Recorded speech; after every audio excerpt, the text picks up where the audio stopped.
This was my screen time on May 28th, 2024. Not bueno. And this was my screen time a couple days ago. That's pretty good.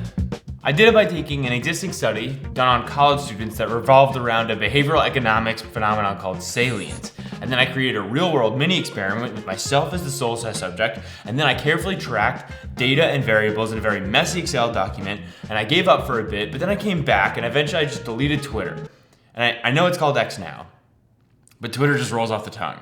And that's how I fixed my screen time. End of video. Not really. I'll explain more. The bigger why here is that I recently founded Wise Down Research Company, which is a company dedicated to doing research on mental toughness for dudes, because no one else is doing that right now. And I think the world needs it. I think us dudes need it. So if you're new here, that's what's up. A major pillar of mental toughness is control. People who are mentally tough have the ability to control their emotions and actions, so they can go into any situation with both clarity and confidence. I was not going into situations with clarity or confidence. I was going in with fogginess and shit. Also, excess screen time has been shown to have all kinds of detrimental effects on mental health, especially for young people. I was addicted to my phone, and I use the word addicted because it is accurate. I spent more time on my phone than pretty much anything else. If I was upset, I'd go to my phone. If I was angry or stressed or I didn't want to get work done, I would retreat into my phone. It was genuinely my crutch. But I also didn't want to do that dumb phone thing, or like the flip phone. I want to play Retro Bowl when I'm on the can working through a real doozy. Right? Like, I want to have a smartphone. I just want to be able to control it, rather than it controlling me. In 2022, researchers at the University of Kentucky took 173 pharmacy students through a test to limit their screen time. They had the students turn on Grayscale, turn off social media notifications, put their phone away from their beds while they slept, and removed the social media icon from their home screens. And they did all of this for 3 weeks. In the end, many students saw big successes. They saw an increase in their productivity, and improved their morning routines. They had a better sense of well-being and improved the quality of their face-to-face interactions. These are all good things. These are all things that I want for myself. So I kind of took this experiment and shaped it to a version for myself. I started on September 15th with a control week to establish a baseline. So I used my phone as I normally do, and the goal is to lower myself from that line. At baseline, I used my phone for 47 hours and 20 minutes. Yeesh. Goddamn. It's not that bad. That's bad, but what I'm saying is that number's not entirely accurate. I use my phone for more than just being a social media addicted piece of crap. So to get a better understanding of how I was actually wasting time with my phone, I would subtract the hours spent unproductively from total hours, and then that would shoot out like an adjusted screen time, or what I'm calling a "you suck" score, which is very funny, and I spent an embarrassingly amount of time trying to come up with a funny acronym. Okay. My "you suck" score for the baseline was 24 hours and 40 minutes, meaning I had wasted over an entire day of the week. Scary. 22 of those 24 hours were on Twitter, which is a little foreshadowing for you. So that's our baseline, and we're gonna see if week 2 gets any better. It does not. In week 2, I put my phone in Grayscale. How's this even happen? My screen time went up, okay? Sick. My screen time went up. My "you suck" score was 28 hours and 31 minutes, which is a 15.6% increase from baseline. Yes! Genuinely, I think the problem here was that my drug of choice is Twitter, right? And I use Twitter in night mode because I'm not a psychopath. Night mode Twitter and Grayscale don't actually look all that different, so I didn't notice the Grayscale doing anything at all. I will say, in college, I went through a very similar phase of deleting Instagram because that was my drug of choice back then. And when I turned my Grayscale on for Instagram, that did wonders. Like, I could barely even look at the app. So I think Grayscale does work, but just not for this very specific situation for me. At week 3, I removed Twitter from my home screen. I didn't delete the app, I just made it a little bit harder to get to. And it worked. My USOC score was 19 hours and 8 minutes, which is a 22.4% decrease from baseline.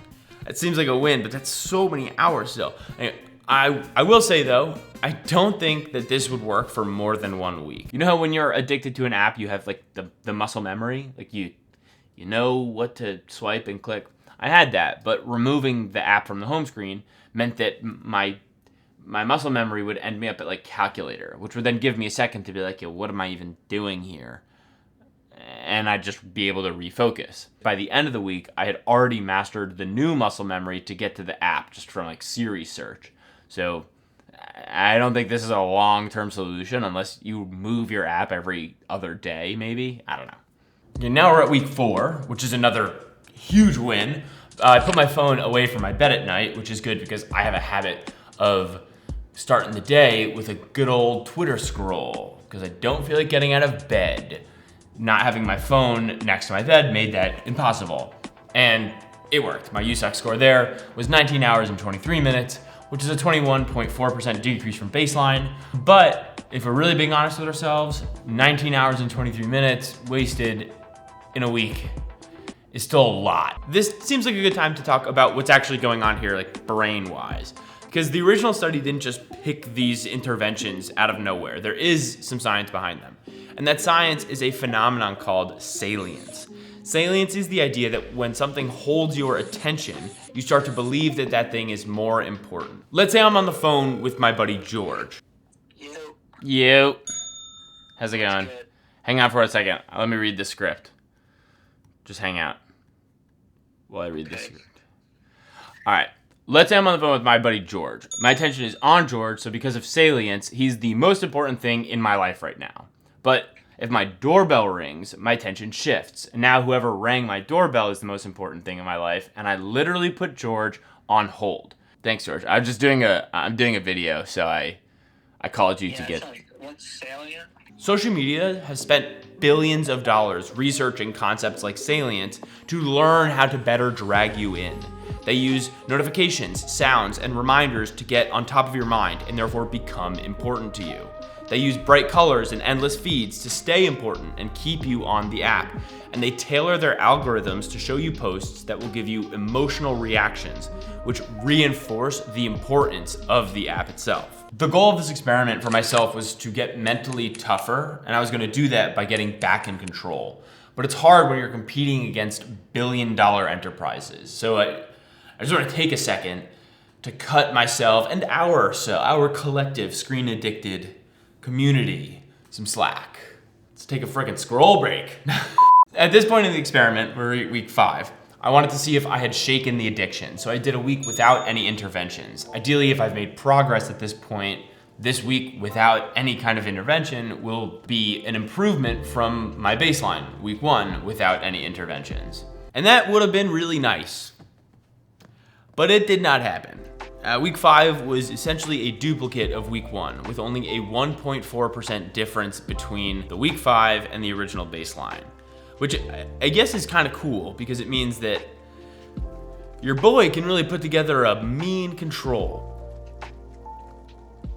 I'm addicted to my phone. And after this, I kind of quit the study. Like, I chalked it up as a failure, and I had every intention of making a video about it, because failed data is still important data, and I really want to be as transparent as possible with you guys, both at this channel and at this company. But I got busy with some other things and I was like pissed off at myself. So I just kind of put it on the back burner for about a month. And somewhere in that month, I deleted Twitter. And I don't remember exactly when or exactly why. I do remember I felt angry. Like I was pissed off that I was so weak that an app was wasting so much of my life. Then a couple weeks after deleting Twitter, I remembered the study and I picked it back up. This time I didn't do any interventions, there was no change. It was just 5 weeks of not having Twitter, just to see. And boy, let me tell you, Just deleting that shit? Mwah, that's the ticket, man. Obviously. I now average about 54 minutes of useless screen time per day. Most of that is playing Retro Bowl on the can or in between sets at the gym. If you have an iPhone, I don't know about Android, but if you have an iPhone, it will also track this thing called pickups, which is how often you pick up your phone and the first app you go to after picking it up. And I think my pickups show a really interesting story about how my relationship changed to my phone before and after deleting Twitter. At baseline, I picked up my phone 333 times to get on Twitter. At week 10, I was picking up my phone to message my friends, or hop on Duolingo, or load up Spotify. My relationship with my phone was addictive, but now I feel way more in control. I use my phone to talk to friends, to learn new languages, and to listen to music. Now, the irony of someone trying to grow a YouTube channel telling you to delete social media is not lost on me. But I hope that this video and some of my others classify in the tool to help you get better column and not the waste your time column. Hopefully this video and this channel and this company eventually lives up to that. Second, this experiment is wildly flawed. Like very, very flawed. There's a sample size of 1 and he's really biased. There was an unannounced and unplanned break in the middle of this experiment. I would also not say that I am perfectly free from screen addiction. This study didn't account for my laptop or my TV watching, which are not insignificant amounts of time. But it did show me that if I want to change my habits, I need to change the relationship I have with the things around me. I've now downloaded, overused, and eventually deleted pretty much every social media known to man. And if you don't believe me, my first social media was Uvu in middle school. Some of you don't even know what that is. I say this because I still run the Wise Down socials. We have Instagram, TikTok, all that stuff. But I've never felt like they pulled me in. For me, they're my job. It's a completely different relationship than my personals were. I spent a lot of time doing a lot of mental gymnastics, trying to convince myself that I wasn't addicted to social media so that I could keep it. And I was wrong. And if you're still here, then you might be wrong too. So hopefully this video made real data both understandable and interesting so you can use it to help yourself, however that looks like for you. Good luck. You got this.